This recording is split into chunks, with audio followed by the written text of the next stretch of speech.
Hello साथियों, नमस्कार। एक बार फिर से स्वागत करता हूं। मैं हूं सूरजमल राठौड़ और आपके साथ में एक और बेहतरीन सेशन के साथ में जुड़ चुका हूं। इस सेशन में हम बात करने वाले हैं पीएसआई की जो हिंदी व्याकरण चल रही है, उस व्याकरण के दौरान हम आज उपसर्ग का 7वां पार्ट पढ़ने वाले हैं। एसआई के लिए हमारी ये 32वीं क्लास रहने वाली है। 31 क्लास हम पढ़ चुके हैं। एसआई के लिए हमारी ये 32वीं क्लास रहने वाली है। उपसर्ग का 7वां पार्ट है। और बात करूं मैं हमारे जो विदेशी उपसर्ग है उनका ये पार्ट कौन सा रहने वाला है, उनका ये दूसरा पार्ट रहने वाला है। लास्ट क्लास में मैंने आपको विदेशी उपसर्ग की क्लास शुरू की थी, जिसमें हमने 5 या 6 उपसर्गों के बारे में अध्ययन किया था। तो जितने भी साथी मेरे साथ इस सेशन में जुड़ रहे हैं उनका मैं फिर से ऑनलाइन एजुकेशन हब परिवार की ओर से हार्दिक स्वागत करता हूं, हार्दिक अभिनंदन करता हूं। आशा करता हूं कि आपकी तैयारी है बड़ी अच्छी चल रही होगी, बेहतरीन ढंग से चल रही होगी। और आपकी तैयारी को और सुदृढ़ करने के लिए और सुनिश्चित करने के लिए मैं आपके साथ में जुड़ चुका हूं। पूरी हिंदी व्याकरण मैं आपको यहां पे करवाने वाला हूं। तो हम इस सेशन में क्या पढ़ेंगे? उपसर्ग का 7वां पार्ट और विदेशी उपसर्ग। तो लास्ट क्लास में मैंने आपको बताया था विदेशी उपसर्ग क्या होते हैं, यानी अन्य भाषाओं के उपसर्ग। हिंदी और संस्कृत को छोड़कर अन्य भाषाएं विदेशी है, चाहे अंग्रेजी है, चीनी है, फिर उर्दू है, अरबी है, फारसी, इस तरीके के जो उपसर्ग होते हैं जिनको हमने हिंदी में अपना लिया है, तो उस प्रकार के उपसर्गों को क्या कहा जाता है? विदेशी उपसर्ग कहा जाता है। और उसके लिए मैंने लास्ट क्लास में आपके सामने एक ट्रिक रखी थी। उसके लिए हमने क्या रखी थी? एक ट्रिक रखी थी। उस ट्रिक का मैंने आपको बताया था क्या थी? मैंने आपको ये बताया था, इस ट्रिक में आपको क्या याद रखना था? एक पानू नाम की लड़की थी, आपको याद होगा। उस पानू को हमने हर पार्ट में याद रखा है। पानू नाम की लड़की थी। अब वो क्या है? वो शादी, उसका विवाह हो चुका है और अपने पति को वो कहाँ भेज रही है? अपने पति को वो विदेश भेज रही है। और विदेश भेजती टाइम वो उनको क्या कह रही है? और उसी टाइम जो कहती है वही हमारी विदेशी उपसर्गों की क्या रहने वाली है? ट्रिक रहने वाली है। तो क्या है विदेशी उपसर्गों की ट्रिक? है वो हर गैर खुशी लाना दर पर। पहली पंक्ति थी, इससे हमने विभिन्न प्रकार के उपसर्गों की बात की थी कि हर गैर खुशी लाना दर पर।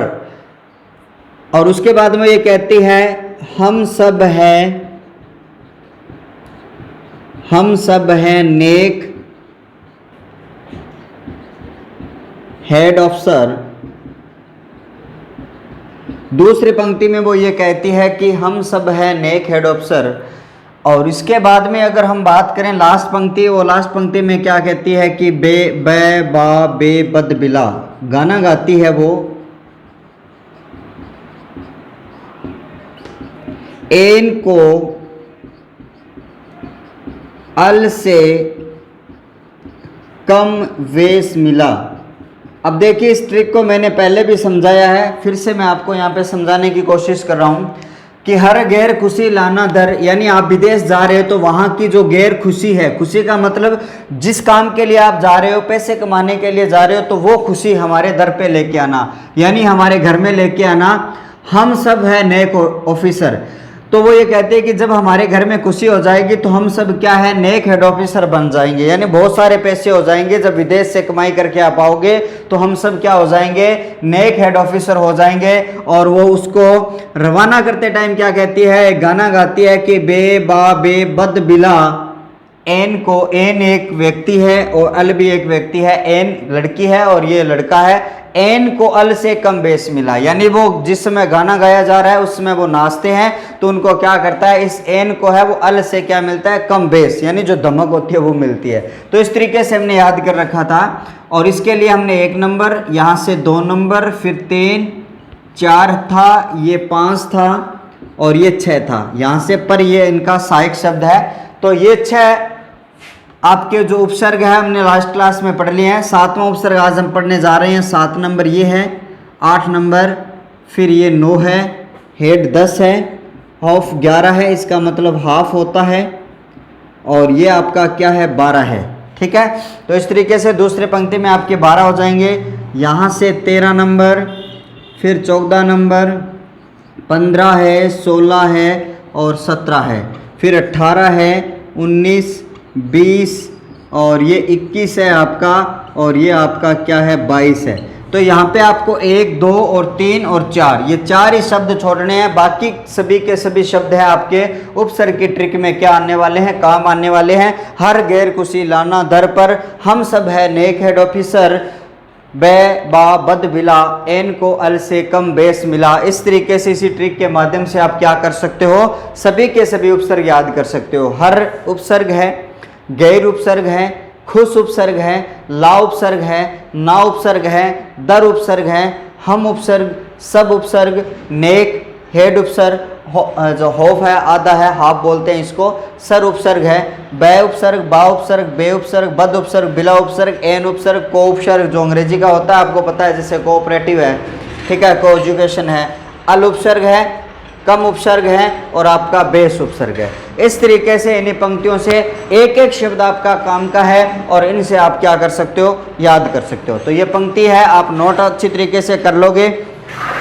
नोट करने के बाद में आप उनको क्या कर लोगे, अच्छी तरीके से आप यहाँ से इनको याद कर लोगे। ठीक है, मैं यहाँ से हटा रहा हूँ, फिर एक एक पंक्ति के माध्यम से अपने इनको क्या करने वाले हैं, इधर समझने वाले हैं। क्या करने वाले हैं, इनको एक पंक्ति में यहाँ लिख दूंगा और उस पंक्ति के माध्यम से एक एक उपसर्ग की बात मैं आपके साथ में करने वाला हूँ। यहाँ लिख रहा हूँ मैं विदेशी उपसर्ग का पार्ट नंबर 2।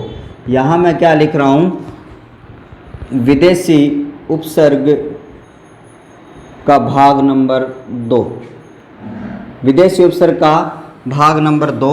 और यहाँ पे जो पहली पंक्ति है उसकी बात मैं कर चुका हूँ। दूसरी पंक्ति आपकी क्या रहती है, हम सब है नेक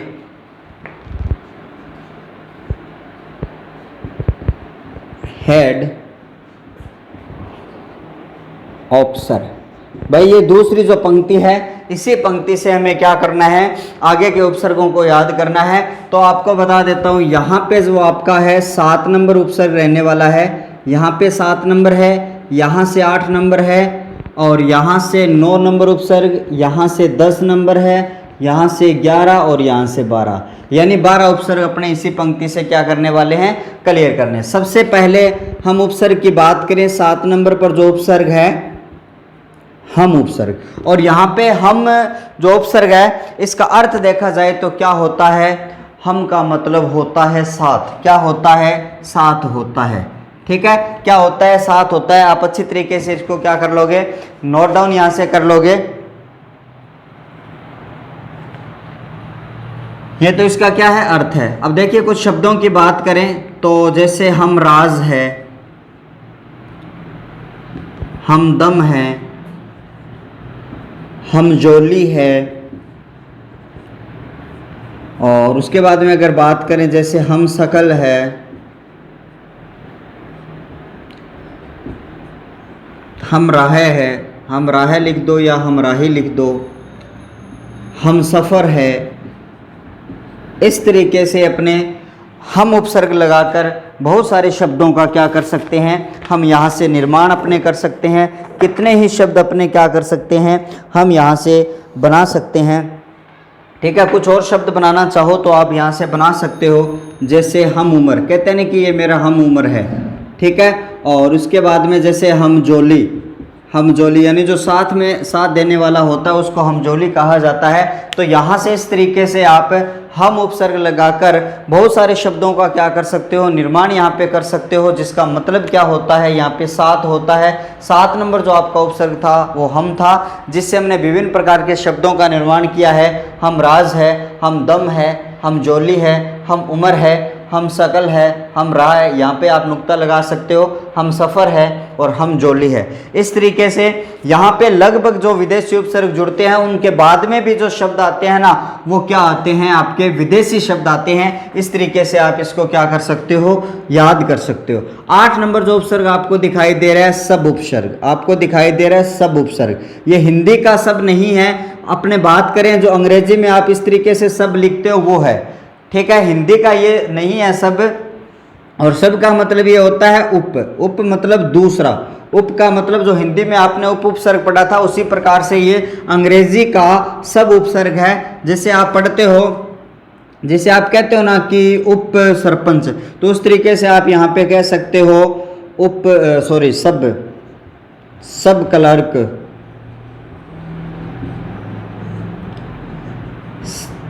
सब इंस्पेक्टर, जो आप अभी तैयारी कर रहे हो सब इंस्पेक्टर, और सब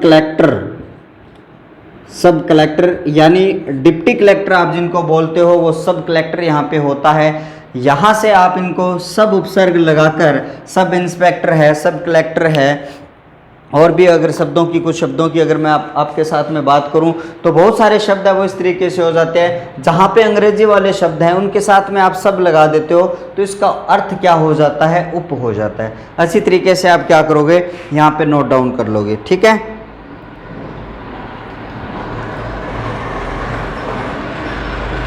बहुत सारे शब्द और भी बन जाते हैं, जैसे सब कमेटी है, सब कमेटी भी बन जाती है, सब रजिस्ट्रार्ड है, वो भी आपका यहाँ पे बन जाता है। तो शब्दों की यहाँ पे कमी नहीं है, केवल और केवल आपको यहाँ पे मामला समझ में आना चाहिए, शब्दों की कमी नहीं है। उसके बाद में अगले शब्द की बात मैं करूँ आपके साथ में, तो भाई शब्द होता है नेक। कहते हैं भाई नेक, नेक का मतलब यहाँ पे होता है अच्छा या फिर अच्छी। भाई आगे अगर आप अगला जो विकारी शब्द अगर पुल्लिंग ले रहे हो तो अच्छा आ जाएगा, अगर स्त्रीलिंग ले रहे हो तो भाई अच्छी आ जाएगा। तो जैसे नेक है, नेक दिल, नेकी और पूछ पूछ वाला सुना होगा आपने, नेक दिल, नेक नियत, नेक राह। इस तरीके से भाई इन शब्दों को आप क्या कर लोगे, यहाँ से इन शब्दों को आप क्या कर सकते हो, याद कर सकते हो। नेक है वो अच्छा हो जाएगा, नेक दिल हो जाएगा, नेक नियत हो जाएगा, नेक नाम हो जाएगा, नेक आदमी हो जाएगा, नेक राह हो जाएगा, नेक नाम। कहते हैं भाई तेरा तो नेक नाम है, नेक आदमी है, ठीक है। कितने भी उदाहरणों को आप यहाँ पे नोट कर सकते हो नेक उपसर्ग लगाकर। वैसे नेक के यहाँ पे आप कै के नुक्ता लगानी है आपको, यहाँ पे न के नुक्ता नहीं लगती है, ठीक है, आपको यहाँ से ध्यान रखना है। उसके बाद में अगर 10 नंबर की बात करें तो 10 नंबर पर आपका आता है हेड। हेड आपको पता ही है भाई किसको कहा जाता है, हेड किसको कहा जाता है, या तो कोई प्रमुख होता है या फिर क्या होता है आपका मुखिया होता है। मुख्य होता है उसको क्या कहा जाता है, हेड कहा जाता है। ये अंग्रेजी का जो आप HEAD हेड, हेड वही हेड है आपका, हेड कांस्टेबल है, ठीक है, और हेड मास्टर है, हेड क्लर्क है, हेड बाबू है। इस तरीके से आपने ये शब्द सुने होंगे, ठीक है, वही हेड शब्द है यहाँ पे। तो मैं यहाँ पे लिख देता हूँ, जैसे आपने सुना होगा हेड मास्टर।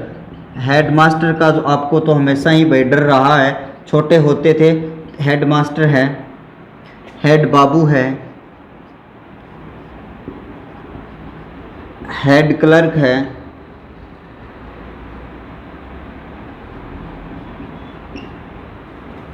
ठीक है। इस तरीके से आप क्या कर सकते हो, हेड उपसर्ग लगाकर आप विभिन्न शब्दों का आप निर्माण कर सकते हो। हेड का मतलब प्रमुख होता है, मुख्य होता है यहाँ पे, और यहाँ पे हेड मास्टर है, हेड बाबू है और हेड क्लर्क है। इस तरीके से आप इनको क्या कर सकते हो, अच्छी तरीके से यहाँ पे नोट डाउन कर सकते हो।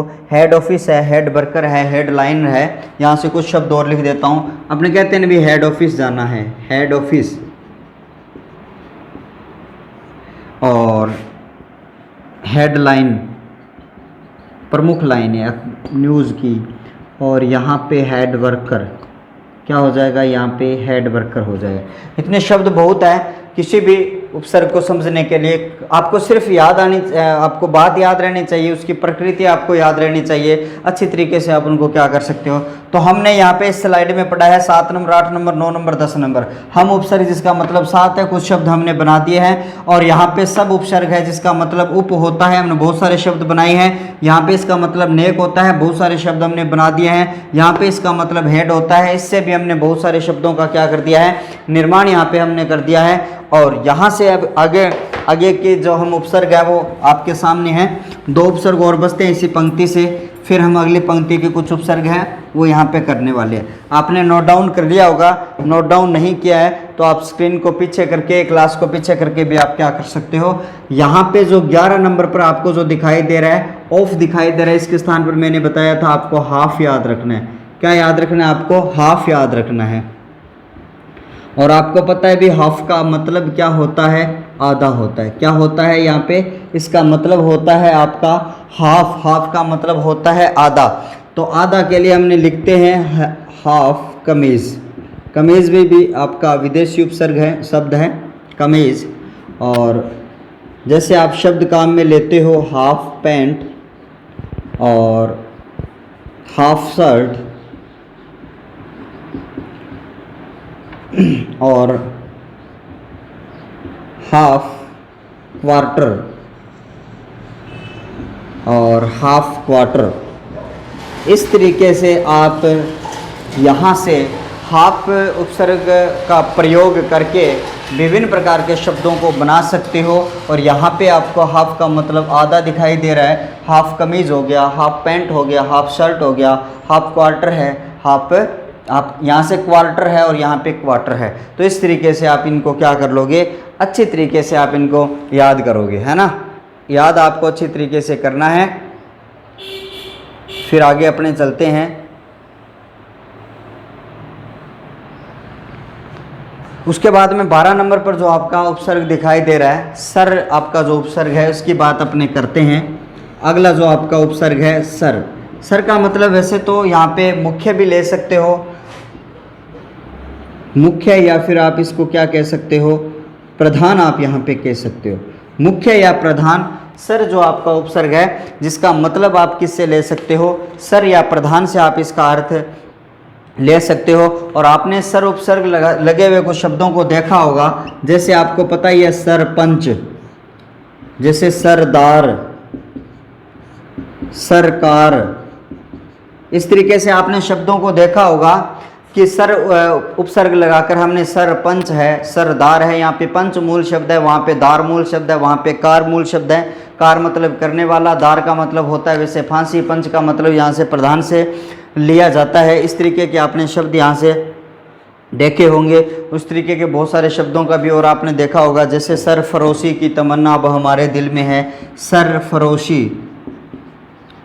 और इस तरीके से आपने सरताज भी आपने देखा होगा, जो प्रमुख जो ताज होता है, प्रधान ताज होता है, उसके साथ हम क्या करते हैं, यहाँ पे सर उपसर्ग का प्रयोग करते हैं। इस तरीके से इस पंक्ति से हमने हम उपसर्ग, सब उपसर्ग, नेक उपसर्ग, हेड उपसर्ग, हॉफ और सर उपसर्ग की बात हमने करी। यहाँ पे हमने हाफ लिखा है जिसका मतलब आधा होता है, हाफ कमीज है, हाफ पैंट है, half shirt, half quarter, half quarter है। सर है यहाँ पे मुख्य प्रधान होता है, सरपंच है, सरदार है, सरकार है, सरफरोशी है, सरताज है। इस तरीके से आप क्या कर सकते हो, इसी पंक्ति से आप साथ से आपके 12 नंबर के उपसर्ग आपके याद हो सकते हैं। अच्छी तरीके से स्क्रीनशॉट लेना, फिर अगली पंक्ति लिखूंगा और अगली पंक्ति लिखने के बाद में हम बाकी के जो बचे हुए उपसर्ग हैं उन उपसर्गों की बात अपने अभी करने वाले हैं। बचे हुए जो उपसर्ग हैं उनकी बात मैं आपके साथ में करने वाला हूँ, ठीक है। नोट डाउन कर लिया होगा आपने। मैं यहाँ से उनको हटा रहा हूँ, यहाँ से मैं इसको हटा रहा हूँ।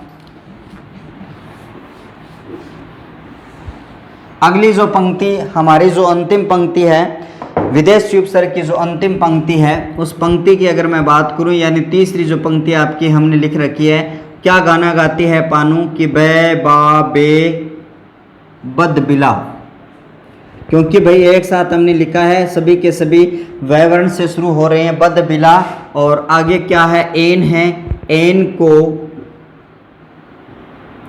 अल से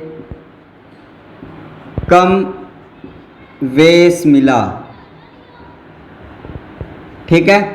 तो यहाँ से क्या हो जाएगा, आपके कौन कौन से उपसर्ग हो जाएंगे, यहाँ से आपका 13 नंबर उपसर्ग हो जाएगा, वा से आपका 14 नंबर, वे से आपका 15 नंबर, बद से 16 और बिला से आपका 17 नंबर, एन से आपका 18, को से आपका 19 नंबर, यहाँ से आपका 20 और यहाँ से इसका मतलब 21 नंबर कम से हो जाएगा, और बेस से आपका 22 और मिला को आपको क्या करना है, काट देना है। बे बा बे बद बिला और एन को अल से कम बेस मिला। इस पंक्ति से हम क्या बनाते हैं, उपसर्ग बनाते हैं। 13 नंबर आपका है बे उपसर्ग। 14 नंबर की बात करेंगे तो आपका है बा उपसर्ग।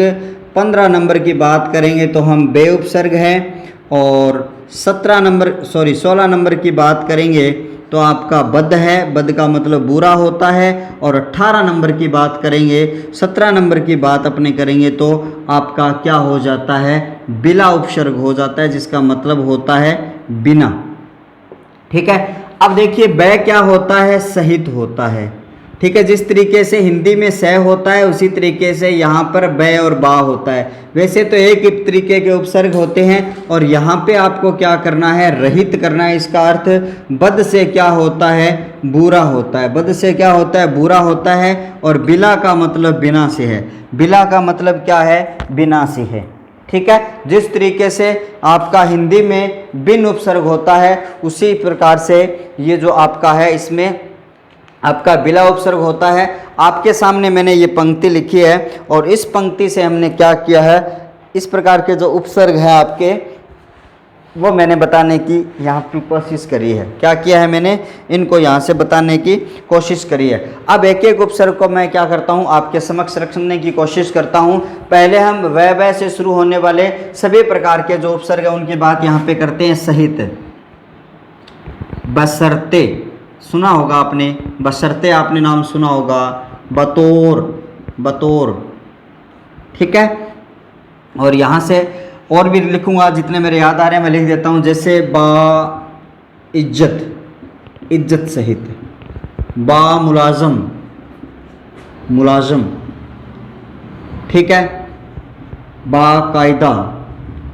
ठीक है, इस तरीके से आपने ये शब्द सुने होंगे। बे ठीक है, जैसे आपने बे से बेवफा, बेघर, बेवफा हो गया, बेघर हो गया और बेमर्द हो गया। ठीक है, इस तरीके से बेमर्द शब्द तो यहाँ पे नहीं जुड़ सकता। इस तरीके से आप क्या कर सकते हो, इनको जोड़ भी सकते हो। बेसमझ हो गया, बेवजह हो गया। यहाँ पे बेसमझ लिख देता हूँ, बेवजह लिख देता हूँ, बेसमझ हो गया। ठीक है, और यहाँ पे बद से, अब यहाँ से एक शब्द और लिख देता हूँ मैं। यहाँ से एक शब्द लिखता हूँ बदस्तूर। यहाँ से एक शब्द लिखा है मैंने यहाँ पे आपके सामने, बदस्तूर। अब यहाँ पे कुछ साथी हैं वो इस शब्द को यहाँ भी लिख सकते हैं, या फिर आपके एग्जाम में आ जाता है बदस्तूर में कौन सा उपसर्ग है, तो आप इस बद को देखकर इस बद मत कर देना, क्योंकि जब उपसर्ग को आप छांटोगे तो उसके बाद में एक शब्द बचना चाहिए। तो यहाँ पे बद उपसर्ग नहीं होता है, यहाँ पे बदस्तूर होता है। यहाँ पे बेशर्ते हैं, बतौर है, बदस्तूर है। और यहाँ से बाइज्जत, बामुलायज़म, बाकायदा, बेवफा, बेघर, बेवजह, बेसमझ, इस तरीके से ये आपके यहाँ से बन जाते हैं। यहाँ से बद से आप अगर बात करते हो तो आपका जैसे शब्दों की कुछ बात करें, बद का मतलब बुरा होता है। जैसे बदबू है, बदचलन है, बदचलन है, बदनाम है, और आपका क्या है, बदमाश है। इस तरीके से यहाँ पे आप क्या कर सकते हो, बद उपसर्ग लगाकर बहुत सारे शब्दों का आप यहाँ पे निर्माण आप कर सकते हो बद उपसर्ग लगाकर। ठीक है, जैसे बिला है, बिना आपको जोड़ना है। जैसे बिला वजह है तो बिना वजह हो जाएगा, इसका अर्थ बिला कानून और बिला घर। भाई इस तरीके से आप क्या कर सकते हो, शब्दों का निर्माण आप यहाँ से कर सकते हो। आपके सामने हमने 13 से लेकर 17 नंबर उपसर्गों की बात यहाँ पे की है, तो इस तरीके से आप यहाँ पे देख सकते हो। यहाँ से देखिए बै उपसर्ग है जिसका मतलब सहित होता है, बा का मतलब भी सहित होता है। एक ही जैसे उपसर्ग है, यहाँ पर बेशर्ते हैं, बतौर है, बदस्तूर है, और यहाँ पे बदौलत भी आप इसका लिख सकते हो, दौलत सहित, बदौलत। ठीक है, और यहाँ पे देखिए बा उपसर्ग है, बा इज्जत हो जाएगा, बा मुलाजम हो जाएगा, बाकायदा हो जाएगा। यहाँ से देखिए बे है, रहित होता है इसका, बेवफा, बेघर, बेवजह, बेसमझ, बेकानून। बद से बुरा होता है, बदबू होता है, यहाँ पे बदचलन होता है, बदनाम और बदमाश हो जाएगा। बिला का मतलब बिना होता है, बिला वजह, बिला कानून और बिना घर भी आप यहाँ पे क्या कर सकते हो, अच्छी तरीके से यहाँ पे नोट डाउन कर सकते हो। नोट डाउन कर लेना आप इनको, कर लिया होगा आपने नोट डाउन। फिर इनको हटाने के बाद में बचे हुए जो 5 उपसर्ग हैं उनकी बात मैं यहाँ पे आपके साथ में करने वाला हूँ। ठीक है, बचे हुए जो 5 उपसर्ग हैं उनकी बात मैं आपके साथ में भी करने वाला हूँ। तो 5 कौन कौन से उपसर्ग आपके सामने बच जाते हैं। 18 नंबर पर अगर मैं बात करूँ आपके साथ में तो एन उपसर्ग है। ठीक है, 19 नंबर पर अगर बात करें हम आपके साथ में तो को उपसर्ग है। ठीक है, 20 नंबर की अगर बात मैं करूं तो आपके सामने है अल उपसर्ग, और 21 नंबर पर आपके सामने दिखाई दे रहा है कम, और 22 नंबर पर आपको दिखाई दे रहा है वेश। अब सबसे पहले हमने 5 उपसर्ग लिख लिए हैं, जो आगे के 5 उपसर्ग हैं यहाँ से हमने ये कोमा लगाई है, इससे आगे के 5 उपसर्ग हमने लिखे। इसके बाद में एन है, को है। एन का मतलब होता है ठीक, को का मतलब या तो आप साथ लिख सकते हो या फिर आप सहित लिख सकते हो। ठीक है, अंग्रेजी का उपसर्ग है। अल का मतलब क्या होता है, निश्चित होता है। ठीक है, अल का मतलब क्या होता है, निश्चित। जैसे कहता है ना कि अलविदा, तो ये हमें नहीं बोलना चाहिए। कम का मतलब क्या होता है, अल्प होता है, या फिर आप इसको क्या बोल सकते हो, थोड़ा बोल सकते हो। यहाँ पे बेश का मतलब क्या होता है, कीमती होता है। बेश का मतलब ही कीमती होता है, लेकिन इसके साथ में कीमती शब्द और जोड़ देते हैं तो वो बहुत ही महत्वपूर्ण और बेश कीमती बन जाता है। तो इस तरीके से इसका मतलब यहाँ पे आपको क्या लिखना है, बेश कीमती तो जोड़ना है, अत्यधिक लिखना है। अत्यधिक, अधिक या अत्यधिक आप इसका अर्थ यहाँ पे लिख सकते हो। इसका क्या लिख सकते हो, ये अर्थ यहाँ पे आप लिख सकते हो।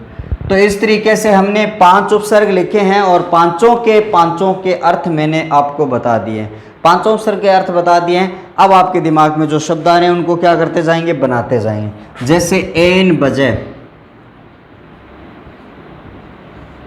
ठीक है, कहता है भाई वो तो एन वक्त आए, एन वक्त पर आया। ठीक है, एन घर, को एजुकेशन, को एजुकेशन, को ऑपरेटिव, ऑपरेटिव, को ऑपरेशन, को ऑपरेशन हो जाएगा इसका।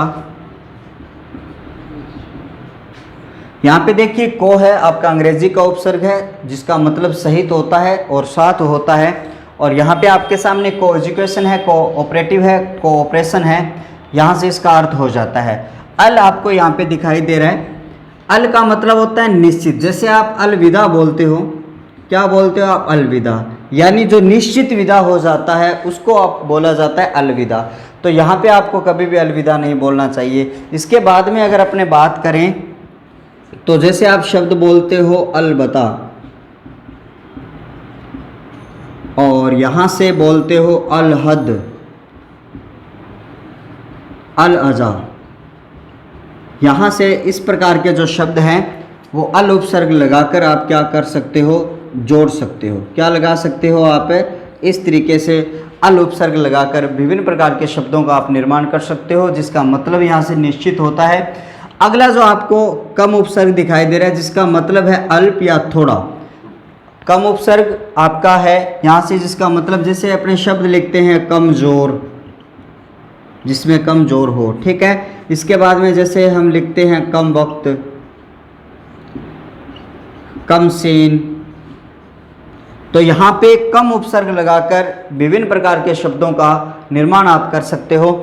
तो आपके सामने मैंने 18 नंबर जो उपसर्ग है, जिसका मतलब एन बताया, जिसका मैंने शब्द लिखे हैं एन वजह, एन वक्त, एन घर। और को आपका अंग्रेजी का उपसर्ग है, जिसका मतलब साथ या सहित होता है।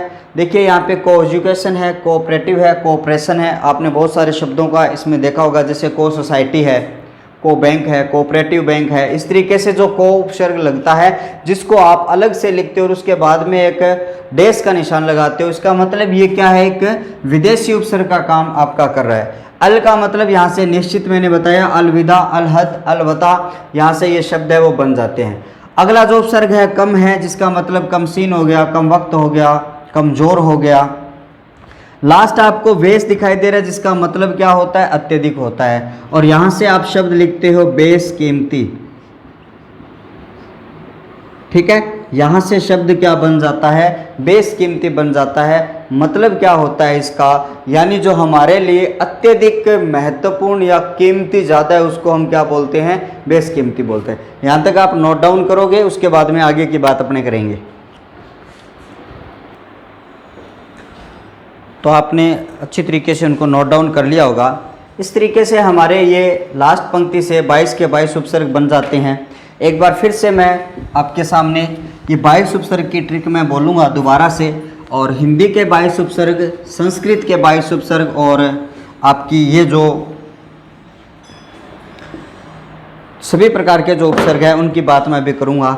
लेकिन आपको पता है अभी हमने 66 उपसर्गों का अध्ययन कर लिया अच्छी तरीके से 7 क्लास के माध्यम से, लेकिन कुछ और उपसर्ग होते हैं जो संस्कृत के या अन्य उपसर्ग उनको बोल सकते हैं, जिनका प्रयोग हम हिंदी में करते हैं, संस्कृत में किया जाता है। तो कुछ अन्य उपसर्गों की बात मैं कर रहा हूँ, तो अगली हेडिंग आप क्या डालोगे, संस्कृत के कुछ अन्य उपसर्ग। अगली हेडिंग आप ये डालोगे, संस्कृत के कुछ अन्य उपसर्ग, ये आप हेडिंग डालोगे। और कुछ उपसर्गों की बात मैं आपके साथ में करने वाला हूँ, और जिसका मतलब यहाँ से अपने कुछ शब्दों का निर्माण अपने यहाँ से करने वाले हैं। सबसे पहले उपसर्ग की बात अगर करी जाएगी, या फिर अंतः बोल सकते हो आप, या फिर इसको क्या बोल सकते हो, अंतर बोल सकते हो। ठीक है, जिसका मतलब क्या होता है, मध्य होता है। जिसका मतलब क्या होता है, मध्य होता है। आप ये संधियों में पढ़ते हो, विसर्ग संधि में आप इस तरीके का पढ़ते हो जहाँ पे रे निर्माण होता है, जैसे अंतर्राष्ट्रीय है, क्या है, अंतर्राष्ट्रीय है, अंतर्देशीय है, अंतर्यामी है, अंतर्यामी है। इस तरीके से आपके सामने ये विभिन्न प्रकार के अंतर उपसर्ग लग के विभिन्न प्रकार के शब्दों का आप क्या कर सकते हो, यहाँ से निर्माण कर सकते हो। आपने विसर्ग संधि में पढ़ा होगा कि यहाँ से जब आप अंतः के योग में और पुनः के योग में जब पढ़ते हो तो 2 प्रकार की संधियाँ बनती है। यहाँ पे कौन कौन सी संधियाँ बनती है, 2 प्रकार की संधियाँ आपकी यहाँ पे बनती है। एक बनती है सत्व विसर्ग और एक बनती है आपकी ऋत्व विसर्ग। तो इसके स्थान पर एक और लिख सकता हूँ, जैसे अंतः है तो इसके साथ में आप क्या लिख सकते हो, अंतस्थ लिख सकते हो। ठीक है, कोई सा विषय यहाँ पे बन सकता है इस तरीके से, जैसे आपके सामने है शब्द अंतस्थ चेतना, क्या बन सकता है यहाँ पे, अंतस्थ चेतना यहाँ पे बन सकता है। ठीक है, यहाँ पे अगर मैं बात करूँ तो आपके सामने एक शब्द और लिखा आ जाए, अंतःकरण। आपके सामने शब्द लिखा आ जाए अंतःकरण, तो यहाँ पर भी अगर आपसे पूछा जाए तो उपसर्ग आपका कौन सा है, अंतः उपसर्ग आपका यहाँ पे माना जाता है, अंतः उपसर्ग। ठीक है, इस तरीके से अपने दूसरे उपसर्ग की अगर मैं आपके साथ में बात करूँ तो यहाँ से आपका आ जाता है अधः। अध नहीं है, अध तो आपका हिंदी में होता है, लेकिन अधः है जिसका मतलब क्या होता है, आधा ही होता है, जो बहुत बार आपका संस्कृत का जैसा उपसर्ग है। संस्कृत का मैं क्यों कह रहा हूँ, क्योंकि विसर्ग है, और विसर्ग हमेशा किस में लगती है, संस्कृत में ही प्रयोग में ली जाती है। और आप संधियों में पढ़ते हो, जैसे अधोगामी है, ठीक है, जैसे आपका अधः पतन है, अधोमुख है। तो अगर यहाँ पे इनमें आपसे उपसर्ग पूछा जाए तो आपका अधः उपसर्ग होता है, बेझिझक आपको यहाँ से ध्यान रखना है। नेक्स्ट अगर 3 नंबर की बात करूँ तो सत उपसर्ग है, सत है, ठीक है, जिसका मतलब सच्चा होता है, सत्य होता है। यहाँ से आपने पढ़ा होगा, संधि में आपने सत शब्द की बात अच्छी तरीके से करी होगी। कहीं पर ये जो तय है वो तय रह जाता है, कहीं पर ये दय में परिवर्तन हो जाता है। जैसे आपने सत्यजन, सज्जन सुना होगा, सत्यधन जन, और उसके बाद में सदाचार, और यहाँ पे सदुपयोग, और इसके बाद में आपने सुना होगा सद्भावना। अगर ये सारे शब्द आपको पूछ लिए जाए और इनमें से आपका उपसर्ग पूछ लिया जाए तो भाई कौन सा होने वाला है, सत उपसर्ग आपका यहाँ पे होने वाला है। अच्छे तरीके से यहाँ पे सब में, यहाँ पे जितने भी मैं आपको बता रहा हूँ ये संधि के नियम, यहाँ पे बिल्कुल संधि का नियम लगेगा। यहाँ पे विसर्ग संधि लग रही है, यहाँ भी विसर्ग संधि लग रही है, और यहाँ पर अगर मैं बात करूँ तो व्यंजन संधि का रूल यहाँ पे लग रहा है। सत धन जन यहाँ से होता है, यहाँ से सत्य धन आचार होता है, सत्य धन उपयोग होता है, सत्य धन भावना यहाँ पे शब्द है वो बनता है। ठीक है, इसके बाद में अगर 4 नंबर की बात मैं आपके साथ में करूँ तो आपको शब्द मिल रहा है पुनः, और मैं अभी आपको बता चुका हूँ पुनः और अंतः के योग में संधियाँ कौन सी होती है।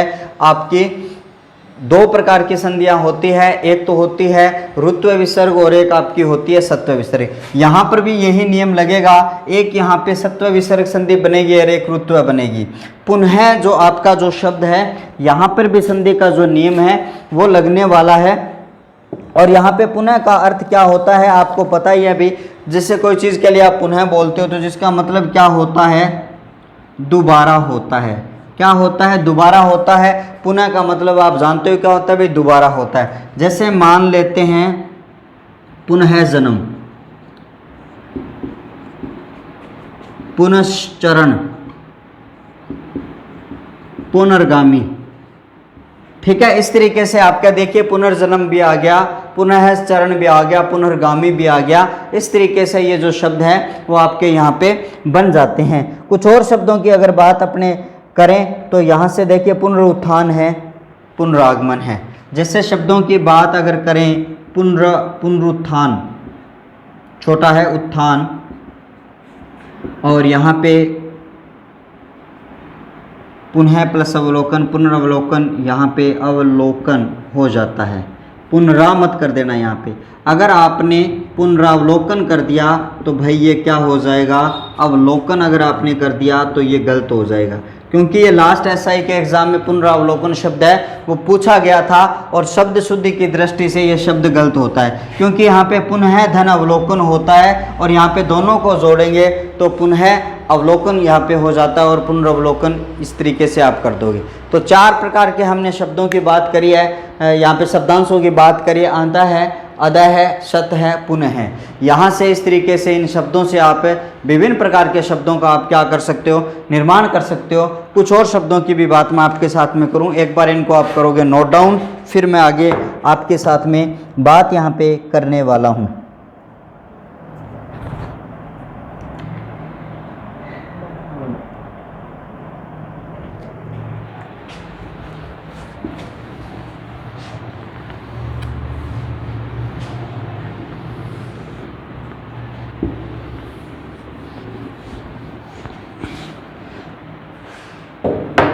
पाँच नंबर पर अगर अपने बात करें तो 5 नंबर पर मैं, जैसे अभी हमने पुनः बताया, अब आगे करते हैं पुरः।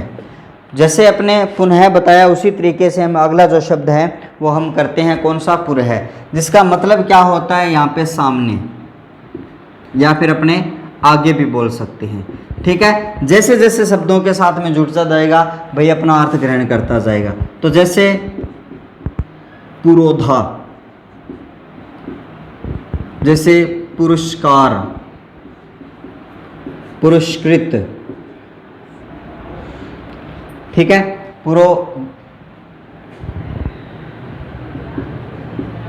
पुरोहित। इस तरीके से आप पूर्व उपसर्ग लगाकर बहुत सारे शब्दों का निर्माण आप कर सकते हो। साक्षात है, साक्षात का मतलब भी क्या होता है, सामने, या फिर आप सामने लिख सकते हो सामने। ठीक है, शब्द आपने देखा होगा साक्षात्कार। ठीक है, साक्षात्कार है। और यहाँ पे अगला शब्द आपने देखा होगा साक्षात धर्म। और एक शब्द और लिख देता हूँ, साक्षात दर्शन। भाई यहाँ पे 3 नंबर आ रहा है तो आपको व्यंजन संधि के अकॉर्डिंग आपको 3 नंबर करना पड़ेगा। यहाँ पे व्यंजन संधि के नियम लग रहे हैं सब में, यहाँ से तीनों शब्दों में व्यंजन संधि है। और यहाँ पर विसर्ग आई है तो आपको पता है भाई कौन सी संधि है इन सब में, विसर्ग संधि यहाँ पे लगी है। इन सब में कौन सी लगी है, यहाँ पे उत्व विसर्ग है, यहाँ पे आपकी सत्व विसर्ग और उत्व विसर्ग। तो यहाँ पे इस तरीके से आप क्या कर लोगे, इनको नोट डाउन आप यहाँ से कर लेते हो। 7 नंबर पर अगर मैं बात करूँ तो तत् है। तत् का मतलब उसके भी होता है, उससे भी होता है। अगर जिस तरीके का शब्द आपके सामने है उसी तरीके का ये अर्थ क्या है, तत् का मतलब उसके या उससे जिस तरीके का शब्द होता है उस तरीके का आपका ग्रहण करता जाता है। जैसे तत्काल, जैसे तद्भव, जैसे तत्सम, तल्लीन। यहाँ पे इस तरीके के जो शब्द होते हैं वहाँ पे संधि के अकॉर्डिंग, संधि के नियम लगने के बाद में यहाँ से जो तत् उपसर्ग है वो बन जाता है और बहुत सारे शब्दों का निर्माण आपका हो जाता है। जैसे तत्सम है, तत्सम हो गया, जैसे तन्मय हो गया, ठीक है, तत्पुरुष हो गया। बहुत सारे शब्द बनते हैं, तद उपसर्ग लगाकर आप बहुत सारे शब्द बना सकते हो। उसके बाद में अगर 8 नंबर की मैं बात करूं आपके साथ में, तो आपका आता है अन। अन का मतलब यहाँ पे रहित होता है, ठीक है। यहाँ पे अन उपसर्ग आपको यहाँ पे दिखाई दे रहा है। सीधा अगर अन आ जाए तो भाई वो हिंदी का होता है, यहाँ पे हिंदी का होता है। और इस अन के बाद में व्यंजन से शुरुआत होती है, व्यंजन आता है और इसके बाद में स्वर आता है। ये मैं पहले भी बता चुका हूँ अच्छी तरीके से। तो अगर अन उपसर्ग आया है तो यहाँ से अनेक शब्द जब बोल लिखते हैं और अनेक आता है तो अन धन एक होता है। अन उपसर्ग हलंत वाला है और एक इसके साथ में जोड़ देते हैं। जैसे अनादि है, अनुपयोग है, अनुपयोगी है, अनुपम है, अनुपम, ठीक है, यहाँ से हो जाता है। अनेकता है, यहाँ से ये जो शब्द है वहाँ पे अन उपसर्ग लगा हुआ है। जैसे इनका विच्छेद करते हैं तो अन धन एक होता है यहाँ पे, ठीक है। अगले की बात करते हैं तो अन धन आदि हो जाता है। क्या हो जाता है? अन धन आदि हो जाता है। एक शब्द और लिख देता हूँ, जैसे अनंत है, अन धन अंत से आपका क्या बन जाता है? अनंत बन जाता है। ऐसे बहुत सारे जो शब्दांश हैं जिनका प्रयोग अपने हिंदी में करते हैं और ये एक तरीके से उपसर्ग का काम करते हैं। जैसे भवत शब्द आता है वो भी उपसर्ग का काम करता है। यहाँ पे भवत शब्द है वो भी उपसर्ग का काम करता है। जैसे भवत डमरू है, भवत लीन है, ठीक है, इस तरीके से भवत विद्युत है, भवत लाश है। यहाँ से इस प्रकार के शब्दों का आपने बहुत बार प्रयोग किया होगा जो आपके संस्कृत के उपसर्गों की तरह काम में आते हैं। मूल संख्या में काउंट न करते हुए हम इनको अलग तरीके से पढ़ते हैं। तो इस तरीके से हमने यहाँ पे आपको बहुत ही अच्छी तरीके से उपसर्ग को 7 क्लासों के माध्यम से बहुत ही डिटेल से मैंने आपको यहाँ पे पढ़ाने की कोशिश करी है। आशा करता हूँ कि ये सब आपको बहुत बढ़िया लगा होगा।